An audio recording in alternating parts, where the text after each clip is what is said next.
Olá para quem nos ouve, que alegria imensa começar mais uma investigação detalhada no nosso programa. Sejam todos muito bem-vindos. Eu sou a Júlia. E eu sou o Carlos. É excelente ter a companhia de todo o nosso público novamente para mais um estudo aprofundado, né? E é bom a gente já começar com aquela energia lá em cima. Com certeza. E antes de darmos a largada oficial no nosso tema de hoje, nós temos um recado muito afetuoso para passar. Queremos mandar um abraço todo especial, com muita energia boa, para os integrantes do NEP Apóstolo João. Que é o núcleo de estudo presencial lá de Porto Alegre, inclusive. Isso mesmo. E para quem está acompanhando e tiver interesse em conhecer esse trabalho que é simplesmente belíssimo, o contato do NEP vai ficar logo aqui na descrição do vídeo.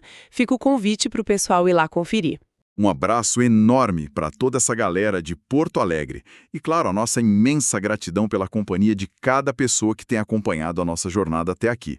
Hoje a gente chega ao estudo do capítulo 48 de Gênesis. Pensar que faltam só 2 capítulos para a gente encerrar o livro inteiro traz um sentimento de realização gigante. Traz mesmo.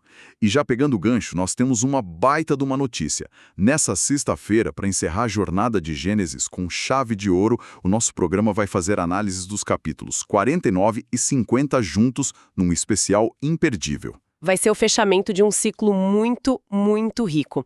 Mas assim, focando na nossa missão de hoje, é importante a gente destacar a metodologia que construiu a base da nossa conversa. Ah, sim. Para destrinchar esse capítulo 48, a gente reuniu informações de uma variedade fantástica de fontes. Consultamos as obras fundamentais de Allan Kardec e buscamos referências em portais essenciais como o NEPSearch, a Kardecpedia e a Bíblia do Caminho. Além de trazer as análises riquíssimas de canais de estudo online como o Jesus e a Bíblia e o curso bíblico online. E o detalhe é que isso é um trabalho feito de forma 100% manual e humana. A ideia é justamente olhar para esse texto antigo através de várias lentes. A lente cultural, a histórica, a tradição judaica, a própria estrutura bíblica e, de maneira muito especial, a lente espírita. Afinal, o espiritismo também é uma doutrina cristã e essa perspectiva ajuda a gente a ler as entrelinhas do texto, revelando aquela mecânica espiritual por trás de eventos que, à primeira vista, parecem só registros burocráticos de uma família. E isso leva a gente direto para o cenário que encontramos nesse capítulo. Exato. Nós estamos no Egito.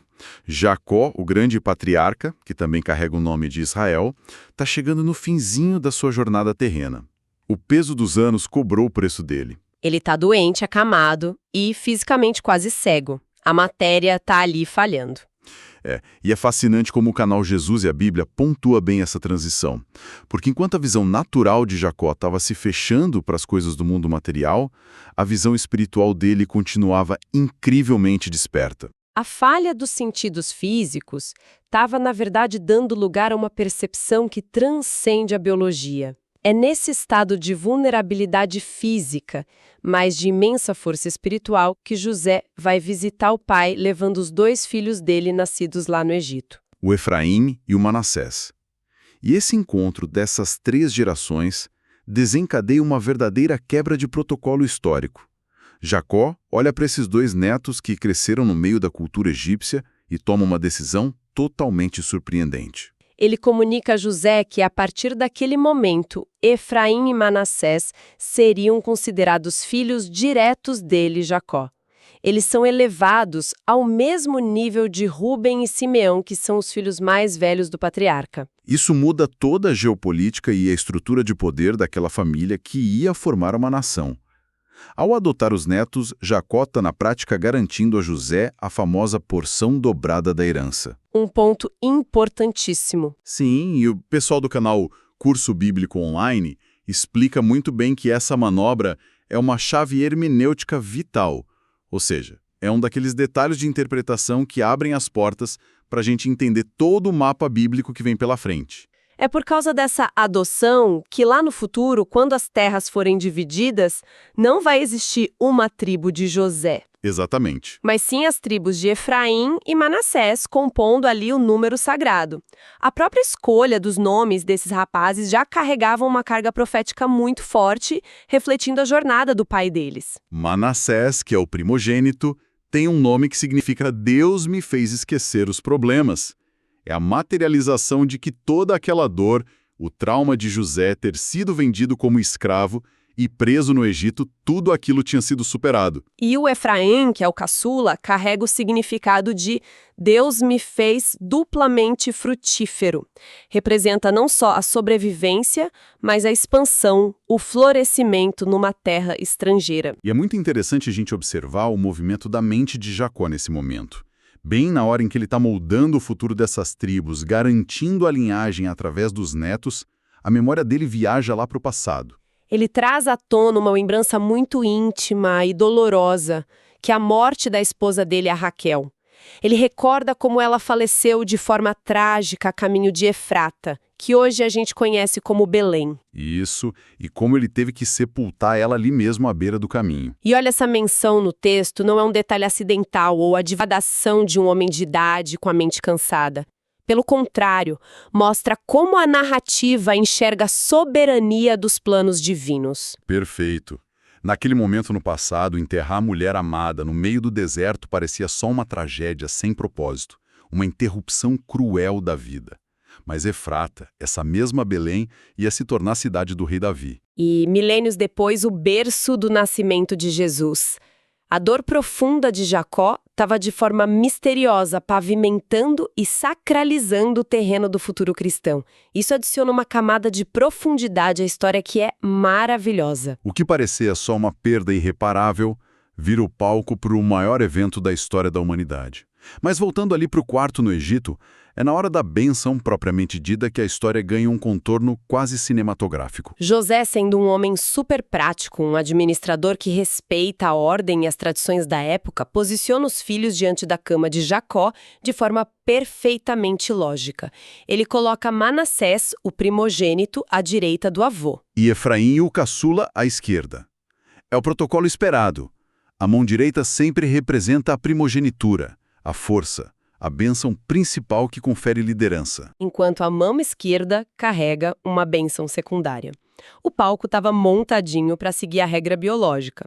Só que Jacó, contrariando toda a expectativa do filho, faz um movimento completamente inesperado. O texto faz questão de frisar a ação. Ele propositalmente cruza os braços. Mesmo com a visão turva, ele repousa a mão direita sobre a cabeça de Efraim, o caçula, e a mão esquerda sobre a cabeça de Manassés. A reação de José é imediata, né? Ele acha que o pai, por estar quase cego, cometeu um erro de posicionamento. Ele chega a pegar a mão de Jacó para tentar destrocar, para corrigir a falha e alinhar as coisas com a tradição humana. Mas o Jacó recusa firmemente.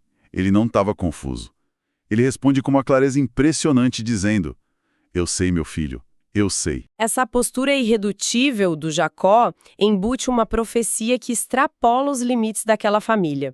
Novamente, recorrendo à análise do curso bíblico online, a gente vê que essa inversão de mãos carrega um peso teológico vasto. Jacó afirma que Manassés seria sim um grande povo, mas Efraim seria ainda maior e a descendência dele se tornaria uma multidão de nações. O estudo das raízes hebraicas aponta que essa expressão carrega o conceito da plenitude dos gentios, ou seja, a influência de Efraim ia se multiplicar de um jeito que ultrapassaria as fronteiras exclusivas de Israel, alcançando o mundo exterior. E o que torna isso ainda mais notável é que não é a primeira vez que a ordem natural é invertida no texto bíblico. Tem um padrão claro aí. Aconteceu com Ismael e Isaque, onde a promessa seguiu com o filho mais novo.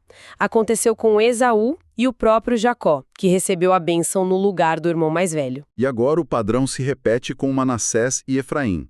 É como se a narrativa fizesse questão de reiterar que o plano divino não se submete à burocracia humana. A escolha espiritual não obedece à ordem de nascimento. É uma abstração belíssima da nossa tendência de valorizar os currículos terrestres, não acha? A gente adora regras, hierarquias, diplomas, ordem de chegada, mas a perspectiva espiritual valoriza a essência, o mérito interno. Deus não olha para a certidão de nascimento, olha para a disposição do espírito. Exato.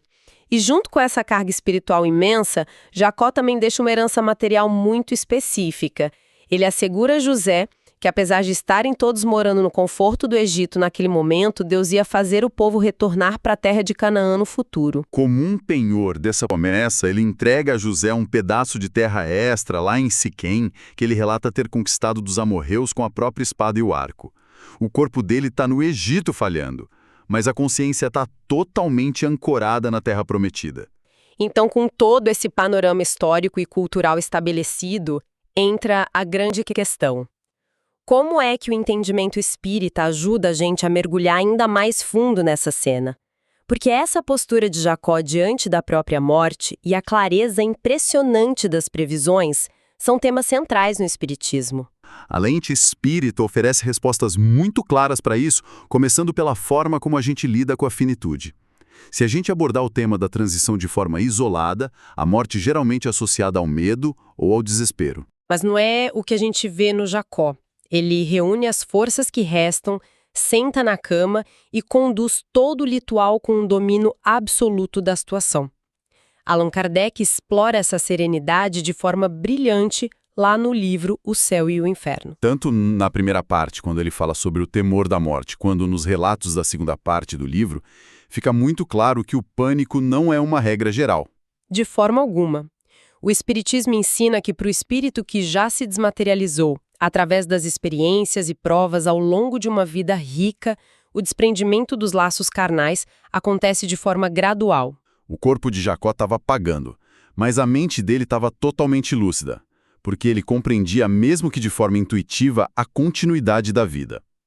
A morte para um espírito com essa elevação é só uma transição calma, um passo natural adiante. E não um abismo ou um encerramento definitivo. E olha, isso explica perfeitamente a aparente contradição dos sentidos dele. Fisicamente, os olhos dele estavam falhando, apagados pela velhice.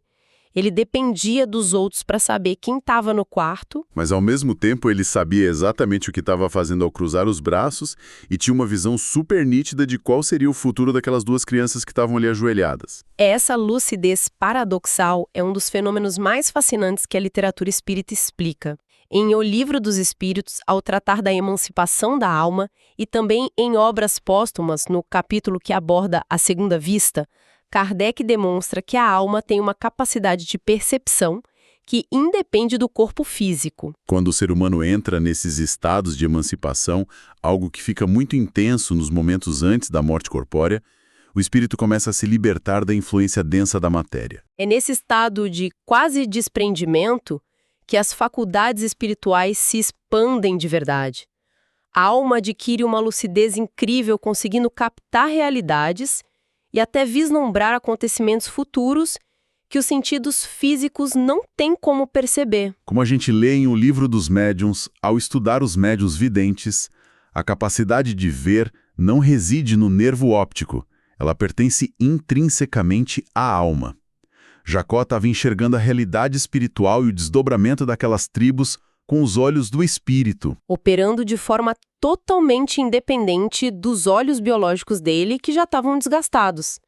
É maravilhoso perceber que enquanto o corpo dele se preparava para descansar, o espírito já estava operando em alta velocidade, conectado com a inteligência cósmica. E tem mais um detalhe profundamente tocante sobre a adoção dos netos, que ganha um sentido novo quando a gente olha para o Evangelho segundo o Espiritismo. Especificamente quando a gente estuda a distinção entre os laços de família corporal e os laços espirituais. A atitude do Jacó de elevar os netos à condição de filhos poderia ser lida só como uma manobra jurídica para garantir terras ou favorecer o filho predileto. Mas a perspectiva espírita convida a gente a ver isso como um reconhecimento de uma sintonia muito profunda.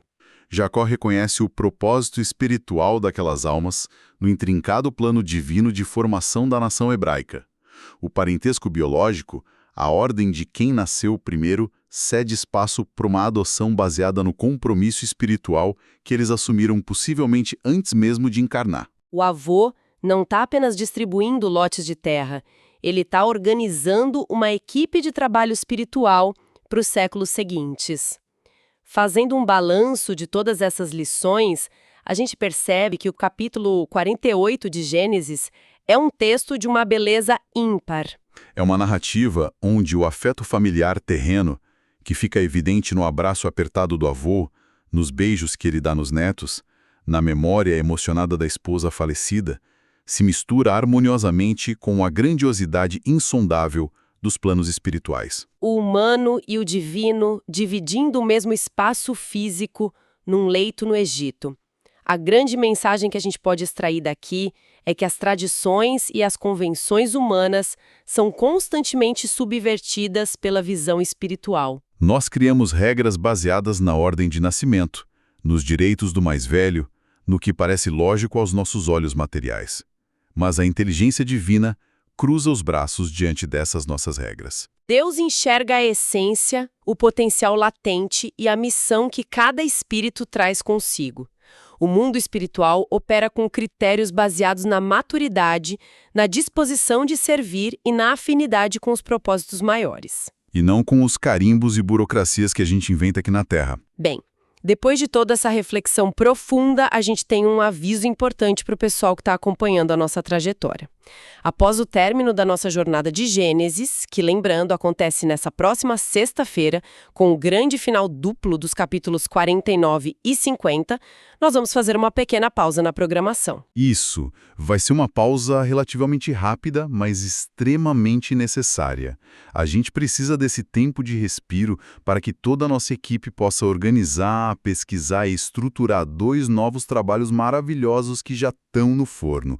Prometemos que a espera vai valer a pena e que os próximos conteúdos vão expandir ainda mais os nossos horizontes de estudo.